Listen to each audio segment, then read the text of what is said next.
Sobre a sua pergunta, o Santos, ele não dá para entender muito bem o que ele vai produzir, né? É um jogo que ele vai e mete 4 no Vasco, aí contra o Bragantino ele começa com o Lucas Lima chamando a torcida, bola na trave, já toma do Bragantino.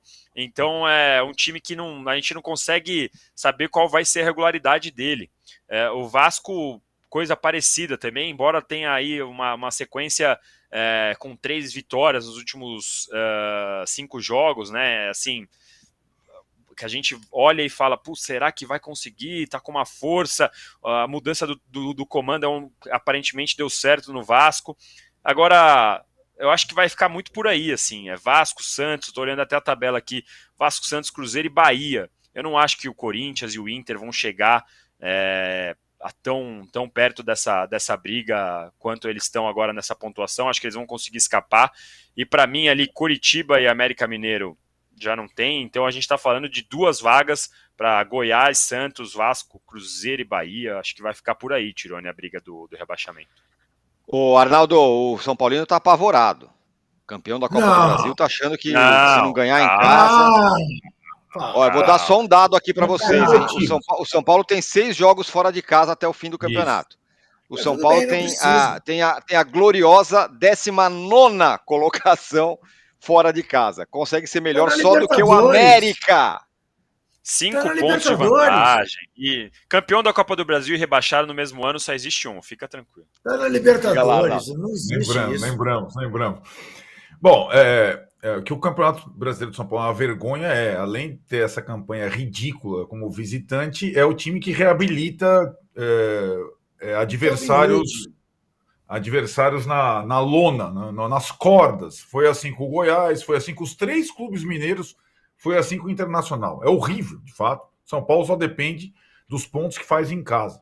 Tem um jogo aí muito importante com o Grêmio no final de semana.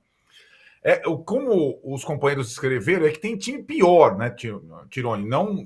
Assim, tem time pior em situação diferente da do São Paulo em termos de sintonia com o torcedor. Tem time nessa situação em conflito com o torcedor. E quando tem essa situação em conflito com o torcedor, é muito difícil. Foi o que o Ronaldo Fenômeno, Ronaldo, foi falar ontem depois da derrota para o Flamengo, quando a torcida se colocou contra. O Cruzeiro não... Se o São Paulo é ridículo como visitante, o Cruzeiro como mandante não ganha uma partida no Mineirão. Como é que faz? Né? E a torcida do Cruzeiro está em conflito. A torcida do Goiás se mobilizou para o time vencer o São Paulo. A torcida do Bahia fez isso. A torcida do Santos fez isso. E a torcida do Cruzeiro está contra. Eu acho a torcida do Vasco fez isso. Desses todos, para mim, o que corre mais risco a cair é o Cruzeiro. Pelo nível do time, fraco, pela situação externa, pelo próximo jogo ser o Atlético, que está em ascensão no campo do Atlético. Essa rodada no final de semana promete. Então, assim, desses todos, o que está jogando pior é o Cruzeiro. Pior que o Goiás, pior que o Vasco, pior que o Santos, pior que o São Paulo, pior que o Corinthians. Pior que o Corinthians é difícil, hein? Mas pior que o Corinthians. Então, pior que o Bahia. E o Cruzeiro ainda não entrou, né? E tem uma questão dos pontos corridos que é o time grande que entra faltando 10 rodadas tal para sair, cara, é um desespero. Então, eu acho que o Cruzeiro lamentavelmente o favorito a uma dessas 2 vagas, como disse o Danilo, restantes para o rebaixamento.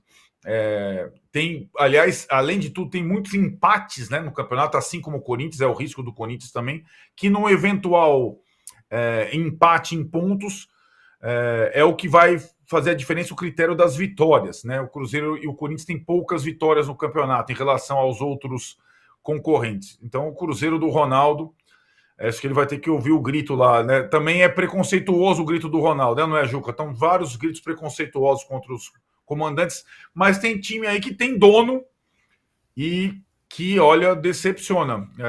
Era digamos, a SAF e a largada mais promissora daqueles que vieram da segunda divisão e está sendo o final mais dramático do Cruzeiro do Ronaldo. Muito bem. Estamos chegando aqui ao fim, o Juca já está indo embora, está dando tchau para a gente aqui, até segunda-feira, Juca. Mauro, você quer só completar sobre essa briga contra o rebaixamento e fechamos? Eu acho que nessa briga do rebaixamento, quem está mais fortalecido é o Vasco, né? O Vasco, apesar daquela derrota para o Santos, né? Conseguiu ganhar do Fortaleza, o Paê fez gol, o Veguete já fez gols importantes também. O Vasco mudou muito o perfil do time, mudou o comando técnico e está competindo para valer. É o time que dá sinais aí de que pode, de fato, se firmar fora da zona do rebaixamento. O Santos voltou a perder, da maneira que perdeu, né? Já tinha tomado aquele couro do Cruzeiro, a única vitória do Cruzeiro em acho que 12 partidas, né?